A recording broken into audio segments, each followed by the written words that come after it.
moments. First, as you've been hearing, a transgender woman convicted of rape this week will not serve her sentence in Scotland's only all-female prison, according to Nicola Sturgeon.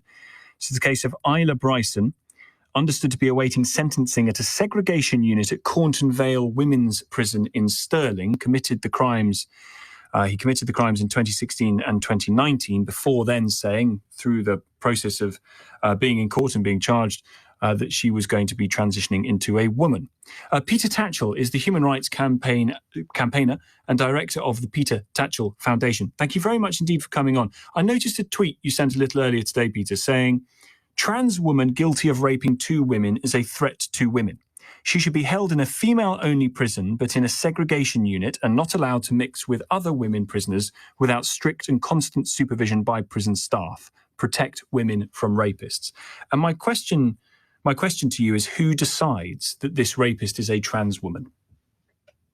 Well, of course, under the current legislation, this person has said that they are trans, very conveniently, some might say, after being charged with rape, and they have sought to seek being placed in a women's prison.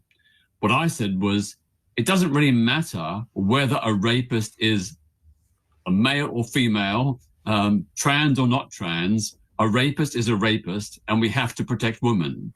So there are 3 possible ways of doing that. First of all, placing the rapist in a male prison, which there is a reasonable argument for, given that the crime was committed as a man. The other option is the segregation unit, where they are isolated from other prisoners in a women's jail, but they cannot access other women at all, or indeed creating a special trans unit within the prison system, where trans prisoners would be held in their own isolated wing and would not have access to the wider women's prison population. I'll come back to my first question then about who decides that the rapist is a trans woman, because please put me right if I've got this wrong, but from what you said there, it's them, it's him. He decides he's a trans woman, and on the say-so of him, the rapist, he gets to have the rights conferred on him of a woman. No, that's not true. Just because. Right, so come back to the question. So who decides that this person is a trans woman?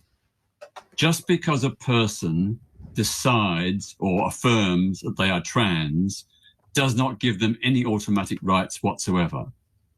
Under the Scottish bill, which has been very controversial to some people, it's very clear that there are powers under that bill to deny a gender recognition certificate to any person deemed to be a threat to women in particular.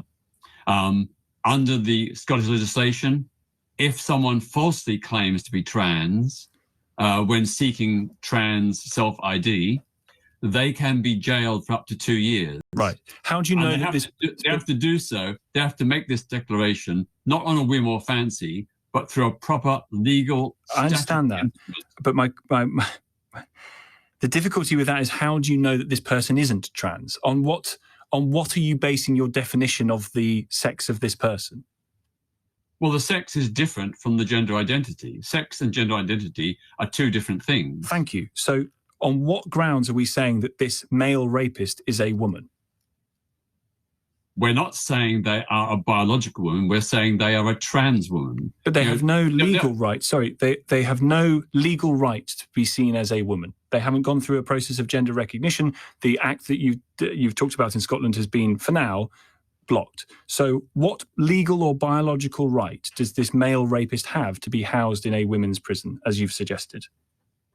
Well, the fact that they are identifying as trans and commencing a process of gender transition, that is a reasonable grounds for them to be considered, not conferred or agreed, but considered for placement in a women's prison. Because absolutely not with access to the general women's population, given they're being convicted not of 1, but of 2 grotesque, monstrous rapes. Do you believe that the legal definition of man and woman can ever rely solely on a person's own feelings about who they are?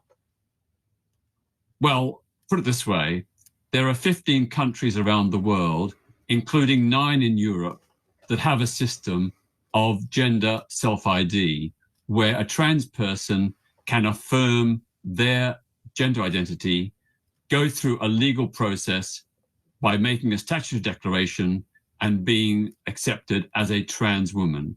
That does not make them the same as other women, but it does confer on them the status of a trans woman. But not in law, it doesn't.